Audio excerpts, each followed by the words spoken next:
স্বাগতম জানাচ্ছি সর্বশেষ আপডেট বাংলা সংবাদে। শুরুতেই সংবাদ শিরোনাম। শুরুতেই জানিয়ে দেব, ওসমান হাদির জানাজা শনিবার দুপুর 2:30টায়। বিস্তারিত থাকছে প্রতিবেদনে।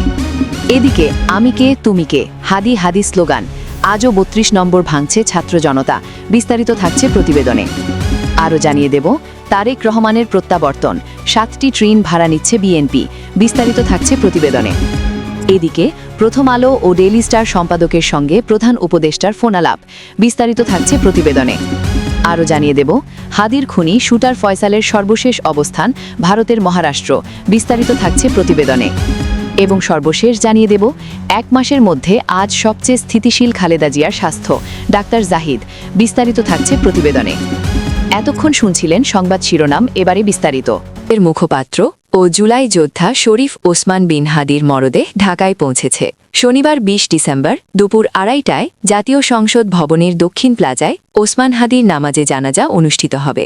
শুক্রবার 19 ডিসেম্বর সন্ধ্যায় প্রধান উপদেষ্টার প্রেস উইং থেকে এ তথ্য জানানো হয়েছে। এক বার্তায় বলা হয়েছে, শহীদ ওসমান হাদির নামাজে জানাজায় অংশগ্রহণে আগ্রহীদের কোনো প্রকার ব্যাগ বা ভারী বস্তু বহন না করার জন্য বিশেষভাবে অনুরোধ জানানো যাচ্ছে। একই সঙ্গে সংশ্লিষ্ট সবার অবগতির জন্য জানানো যাচ্ছে যে এ সময় সংসদ ভবন ও এর আশপাশের এলাকায় ড্রোন ওড়ানো সম্পূর্ণ নিষিদ্ধ। এর আগে সন্ধ্যা 5:48 ওসমান হাদির কফিন বহনকারী বিমান বাংলাদেশের ফ্লাইটটি হজরত শাহজালাল বিমানবন্দরে অবতরণ করে। এরপর সেখানে তার কফিনের পাশে নীরবে দাঁড়িয়ে থেকে শ্রদ্ধা জানান বিভিন্ন রাজনৈতিক দলের নেতারা। এর মধ্যে বিএনপির স্থায়ী কমিটির সদস্য সালাহুদ্দিন আহমেদ, জামায়াতের মিয়া গোলার পরোয়ার, আমার দেশ সম্পাদক মাহমুদুর রহমান, এনসিপি নেতা হাসনাত আবদুল্লাহ, জাকসু ভিপি সাদিক কায়েমসহ ইনকিলাব মঞ্চের নেতারা। তুমি কে, হাদি হাদি স্লোগানে আজও 32 নম্বর ভাঙছে ছাত্র জনতা। ইনকিলাব মঞ্চের মুখপাত্র ও ঢাকা 8 আসনে সম্ভাব্য প্রার্থী শরীফ ওসমান হাদির মৃত্যুর ঘটনায় ফের ধানমন্ডি 32 নম্বর ভাঙছে ছাত্র জনতা। এরই ধারাবাহিকতায় আমি কে তুমি কে, হাদি হাদি স্লোগানে ধানমন্ডি 32 নম্বর ভাঙছে ছাত্র জনতা। শুক্রবার 19 ডিসেম্বর সন্ধ্যায় সরজমিনে গিয়ে এমন চিত্র দেখা যায়।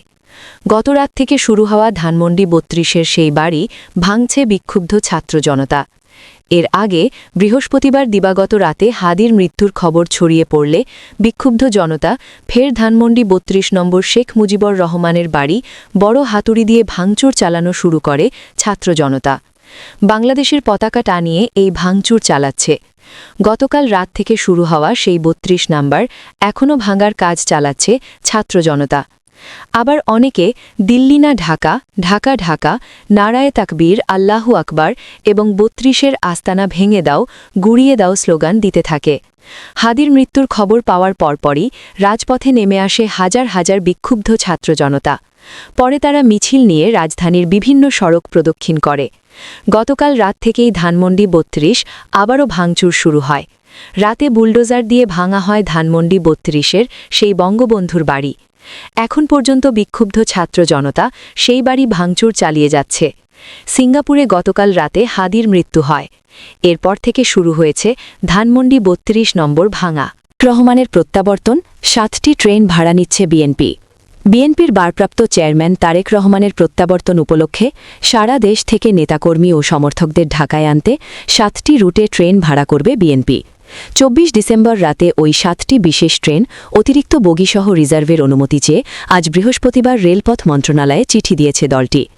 সরকারি নীতিমালা অনুযায়ী নির্দিষ্ট ভাড়া পরিশোধ করা হবে উল্লেখ করে বিএনপির জ্যেষ্ঠ যুগ্ম মহাসচিব রুহুল কবির রিজভী এই চিঠি দিয়েছেন। বিএনপির চিঠিতে 7টি রুটের ট্রেনের কথা উল্লেখ করা হয়। সেগুলো হল কক্সবাজার ঢাকা, সিলেট ঢাকা, জামালপুর ময়মনসিংহ ঢাকা, টাঙ্গাইল ঢাকা, চাঁপাইনবাবগঞ্জ রাজশাহী ঢাকা, পঞ্চগড় নীলফামারী পার্বতীপুর ঢাকা ও কুড়িগ্রাম রংপুর ঢাকা রুট। চিঠিতে বলা হয়, বিএনপির ভারপ্রাপ্ত চেয়ারম্যান তারেক রহমান 25 ডিসেম্বর যুক্তরাজ্য থেকে ঢাকায় প্রত্যাবর্তন করবেন। তাকে সংবর্ধনা জানানোর জন্য সারা দেশ থেকে বিপুল সংখ্যক ছাত্র জনতা ঢাকায় আগমন করবেন। তাদের আগমনের সুবিধার্থে বিএনপি 24 ডিসেম্বর দিবাগত রাতের বিভিন্ন রুটের রেলগাড়ি রিজার্ভ করতে ইচ্ছুক। সরকারি নীতিমালা অনুযায়ী নির্দিষ্ট ভাড়া পরিশোধ করা হবে। রেলপথ মন্ত্রণালয়ের সচিবকে লেখা চিঠিতে বিএনপি প্রতিটি রুটে একটি করে বিশেষ ট্রেন অতিরিক্ত বগিসহ রিজার্ভ করার অনুমতি দেওয়ার জন্য রেলপথ মন্ত্রণালয়কে বিশেষভাবে অনুরোধ জানিয়েছে। আলো ও ডেইলি স্টার সম্পাদকের সঙ্গে প্রধান উপদেষ্টার ফোনালাপ। রাজধানীর কারওয়ান বাজারে দেশের শীর্ষস্থানীয় দুই সংবাদ মাধ্যম দৈনিক প্রথম আলো ও দ্য ডেইলি স্টার কার্যালয়ে বর্বরচিত হামলার ঘটনায় গভীর উদ্বেগ প্রকাশ করেছেন প্রধান উপদেষ্টা প্রফেসর মোহাম্মদ ইউনুস। বৃহস্পতিবার 18 ডিসেম্বর রাতের এই ন্যাক্কারাজনক হামলার প্রেক্ষাপটে শুক্রবার 19 ডিসেম্বর তিনি পত্রিকা দুটির সম্পাদক মতিউর রহমান ও মাহফুজ আনামের সঙ্গে টেলিফোনে কথা বলেন। প্রধান উপদেষ্টার প্রেস উইংয়ের ফেসবুক পেজ থেকে এই ফোনালাপের বিষয়টি নিশ্চিত করা হয়েছে।